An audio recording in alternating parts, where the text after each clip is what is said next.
Maître, alors vous pouvez nous faire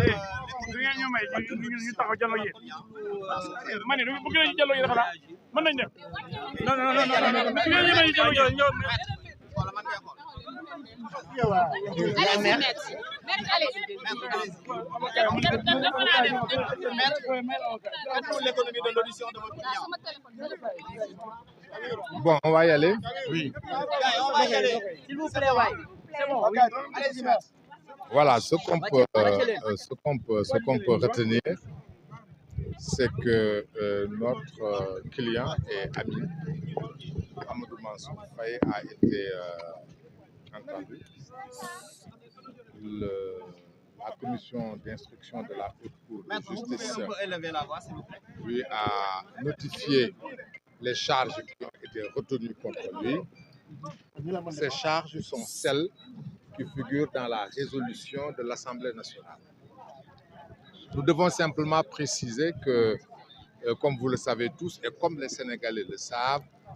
l'Assemblée nationale est une assemblée d'hommes politiques. Ce sont des hommes politiques qui se sont réunis dans une instance qui est une instance politique et qui ont retenu un certain nombre de reproches et ce reproche est établi et tout le monde le sait. Les Sénégalais le savent, ces reproches sont des reproches politiques. Le principal reproche qui est fait à Mansour Faye, c'est d'avoir fait un marché dans le cadre de la Covid,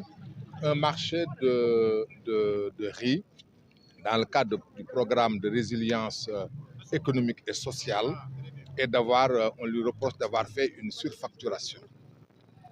Il est établi, et nous l'avons démontré, les avocats l'ont démontré à suffisance. Que Amadou Mansour Faye n'était pas membre de la commission d'attribution des marchés. Cette commission d'attribution des marchés, sa composition est décidée par un arrêté du ministre des Finances, dans le respect strict du code du marché. Et cette commission s'est réunie à appliquer des prix de l'époque, des prix qui ont été confirmés par le ministère du Commerce. 275 francs, je crois, le kilo à l'époque. Et M. Mansour Faye n'a pas fait le marché, il n'a rien fait. Nous avons prouvé,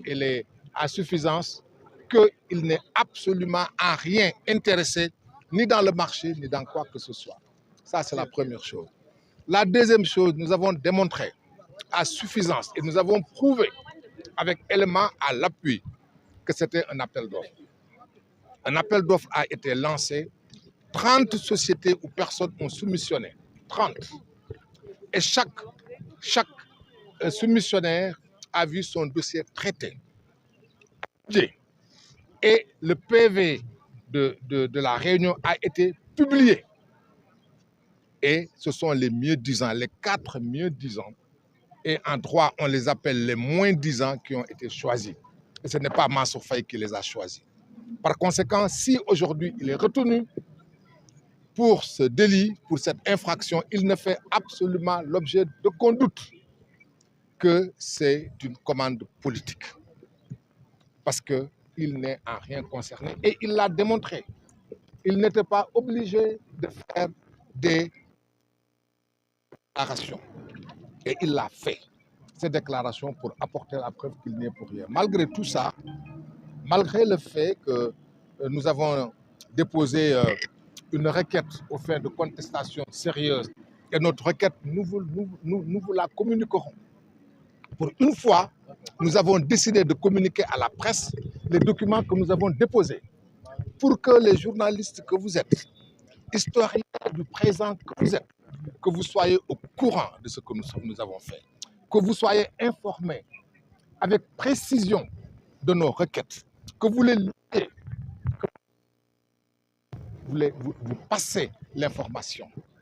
chacun naturellement avec sa ligne éditoriale, mais que l'information puisse être portée au public et vous vous rendrez compte que Mansour Faye n'a rien fait. Malgré tout ça, un certain nombre d'infractions ont été retenues. Il a été mis sous mandat de dépôt, alors que, il y a des contestations. 2, il y a une offre de cautionnement. Rien de tout ça n'a été retenu. Et il s'y ajoute enfin que nous avons déposé également une requête en inconstitutionnalité de la loi. Nous avons la désagréable sensation qu'on ne nous a pas écoutés, que si on nous a écoutés, on nous a entendus, si on nous a entendus, on n'a pas compris. Qu'est-ce qui a été proposé en guise de caution? Ce n'est pas le plus important. Ce n'est pas le plus important. Je vous ai dit qu'on a fait une offre de cautionnement. L'offre n'a pas été acceptée. Combien? Ce n'est pas important, je ne vous le dirai pas, ce n'est pas le plus important. La seule chose qui compte pour moi, la seule chose qui je ne répondrai pas à cette question, je vous l'ai dit, n'insistez pas. Je vous ai dit que ce qui est important pour nous, nous avons fait une offre de cautionnement. Cette offre de cautionnement a été rejetée, premièrement. Deuxièmement, nous avons fait des contestations sérieuses. Les contestations sérieuses n'ont pas été acceptées. Troisièmement, nous avons déposé une requête en inconstitutionnalité de la loi. Cette a été rejetée. Et nous avons dit que pour vous mettre à l'aise, pour vous informer, nous avons décidé exceptionnellement.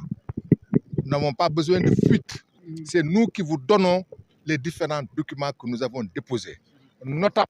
la requête en contestation sérieuse. Nous vous la donnerons. Et nous demandons simplement que si nous avons vos mails et vos numéros WhatsApp, nous vous les donnerons. Que quelqu'un fasse le nécessaire, qu'il me les donne. À l'instant où je vous les donnerai. J'allais dire rapidement en wolof. waaw tey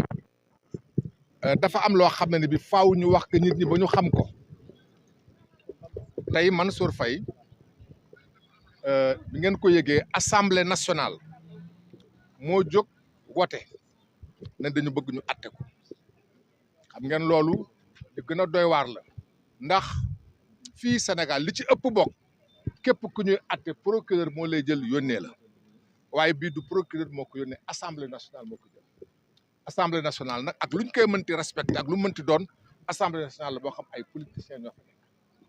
ñu ñëw ne Mansour Faye ca affaire Covid yi marché yoon ba nga xam ne bi réew mi tar na métti gouvernement bi décidé ne dañuy dimbale askan wi jënd diw jënd suukar jënd ceeb jël askan wi lu toll ni 1 million de kër gu ci nekk mu am duñ la dimbale loolu lañ ne ba mu koy def njëg ja mu joxe du njëg bu jaadu may wax sénégalais yi ñu ngi may déglu kenn ku ci nekk ci ñun di nga jënd ceeb bi keroog moom la ñu jël muy 2020 ceeb kilo 275 le gouvernement bi jënde ñu ne kilo boobu bañ koy jënd mu di tonne bi 275 000 commission la ñu jël Sénégal du lu neex nga def dañu am code ñu koy woo code des marchés publics code des marchés publics boobu lépp loo xam ne bi nguur gi gouvernement bi moo koy jël foofu lay lalu code des marchés publics dafa may ministre des finances que ministre boobule fépp foo xam marché am na fa marché mooy loo xam ne bi ab contrat la lu ñu fay liggéey dañ koy def commission boobule ministre bi bokk ci yoon moo ne ministre bokk ci pour gouvernement bi ñetti nit la ñoo xam ne bi ñoom ñooy siégé bañ ko defee ñu ñëw bind ne gouvernement dafa soxla 1000 tonnes de ceeb ana ñi nga xam ne bi bëgg nañu bokk ci marché bi bañ ko defee ñu jël ko yóbbu ko Soleil yóbbu ko ci yeneen journal yi bañ ko yóbboo ci journal yi mu am fanweeri société ne ñoom bëgg nañu bokk ci marché bi kenn ku ci nekk jël sa dossier nga déposé ko déposé seen dossier commission bi xayma ko jàngat ko mu ne li ma gis am na ñeent ci société yooyu la ñoom ñooy li ñuy tubaab di wax moins 10 ans ñoom la seen li ñu seen njëg gën a baax ci njëg yi mu njëg boobu mooy kilo ceeb bi 275 la ñu jënd commission boobu Mansour Faye bokk ci ba muy liggéey fekkeewu ko ba ñuy xalaat fekkeewu ko ba ñiy soumissionné di def ñiy bëgg jaay bokk bu ñuy def fekkeewu ko commission bi daje jël ñeenti société ne ñii ñoo gagné bu ñu gagné ñu wax ko ba tey yoonam nekku ci mu jël procès verbal bi jël ko yónnee ko ministre des finances ne ministre des finances ñii ñoo gagné ñoo daje bés sàngam ci anam ba ñu dajee lii la ñuy def loolee ñu def jël naa jébbal la ko ministre des finances nangu ko moom Mansour Faye fayul fekkewul fu ñuy fayee yëgul fu ñuy fayee ministre des finances moo fay ba ñuy jox ministre des finances pour mu fay du moom lañ ko jox moom ministre des finances lañ ko jox ku ci nekk ci commerçant yi nga déposé pour ñu fay la kayit nga déposé woo ko directement armée nationale moo fa nekkoon armée jël gendarmerie mooy xool ndegam yow la nga gañe mooy bokk na ci li nga gañe ndegam la nga gañe bokk na ci ñi nga déposé ñu xool ne déposé nga ko yóbbu nga ko ci mairie jox nga ko ci kër yi gendarmerie tamponné su gendarmerie tamponné ñu jox ministre des finances ministre des finances fay yoon lu ci yoon Mansour Faye yoonam yëgul tinul fekkewul waaye dafa fekk ne lu am dañ koy wax Mansour Faye deful dara yëgul tinil lenn la def la muy mi ngi tudd Mansour sant Faye Marème Faye mooy mag Macky Sall mooy gorom ñu ngi wut Macky Sall mënuñu ko jotuñu ko ñu ngi wut magam jotuñu ko ñu ne ndagam nag jotuñu goro bi jotuñu mag ji moom lañ ko téye ñun loolu la ñu gisuñu laneen lu dul loolu ndax amul benn yoon boo xam ne bi lee ñu wax ne moo ko def andi wuñ ci benn firnde ba pare moom ci boppam ak ay avocat dañu andi kayit yëpp ñu wane ko pour que Sénégal yi xam ndagam lu ñuy wax ay léeb la wala ay lippoon la ñun li ñu bind ñun avocat yi li ñu bind dinañu ko jébbal ko journaliste yi jottali leen ko ba Sénégalais bu ci nekk mën ko liir mën ko jàng mën ko xayma mën ko jàngat su boobaa kenn ku ci nekk dina xam ne que Mansour Faye dañ ko tàppel nañ ko jàpp nañ ko tooñ nañ ko daane leen olof dafa ne doole moo mën dëgg ba kay olof di wax dama am benn màggatum pël mu ne olof dafa kam li olof fàtte mooy màgget moo gis waxambaane la woon tey am na ay xale yoo xam ay waxam ti muk dara dinañu màgget parce que dëgg rek mooy yàgg kon mooy kër waaw déedéet nga Mansour mbir la def benn bi dafa ñëw liñ koy topp li ne dafa surfacturé mu indi ay këyit wane ne mooy li ma wax lii ba muy surfacturé fekkewul yëgul du moo ko def lu ñuy wax ay weddi loolu lay olof di wax di wax ne weddi dëgër ndax soo bañee ñu tëj la ba ci yu mel nii da ngay weddi mais loolee ngay weddi na doon weddi gu dëgër mu indi weddi gu dëgër indi ay këyit wane ne bokkul yëgul tribunal dàq boobu ñaareel ba yoon moo ko suñ lay topp ne dañ lay topp yoon moo lay teg tuuma am nga sañ garantie pour ëllëg moom mooy tayle mën nga tayle alal mën nga tayle koppar la wala ay bien mën na nekk suuf mën na nekk kër mu andi ko ñu bañal ko ñetteel ba dañu cour bi ni ko yoon waxee muy anti constitution la fa laluwul ci yoon ndax fii Sénégal lépp loo xam ne bi loi la dafa war a lalu ci charte réew mi ñu ne charte bi nga xam mooy charte bi gën a kawe bi nga xam lépp ci la lalu muy constitution loi bi bokk ci moom tam ñu ko waaye nag ñun dañ naan ñun ay avocat lañu avocat ñun duñu ay magu xamoon nañ ko magu waxoon nañ ko ay magu dañ koy xeex la xeex bi nag yaar la dañ koy xeex fii ci tribunal fépp foo xam yoon may nañu ko fii ci Sénégal ñu xeex ko dinañu ko xeex yoon moo ñu may ñu am sañ-sañ bi Mansour Faye am sañ-sañ bi su d'accordul mu dem ca cour de justice bu Abuja pour que cour de justice Abuja wax ne lii baaxul cour de justice de Abuja gis ngeen ko yàgg na jël ay décision contre état du Sénégal en tout cas dëgg lañ fi nekk suñ ci paree am na loo xam ne bi moo yoon ñu ko may mu di juridiction Nations Unies du ñu bàyyi dara tey jii ñi koy topp jàpp ko def ko doon xam ne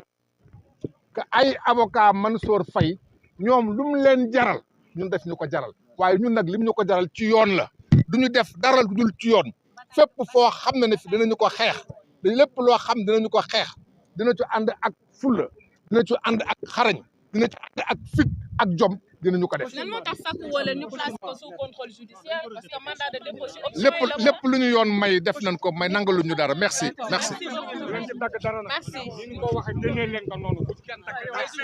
voilà mi ngi noonu avocat Mansour Faye ñoo doon wax gis ngeen leen ci image yi Mansour Faye indi na caution waaye dañoo rejeté boobee caution ñu daal di koy placé li nga xamante ne moom moo di sous mandat de dépôt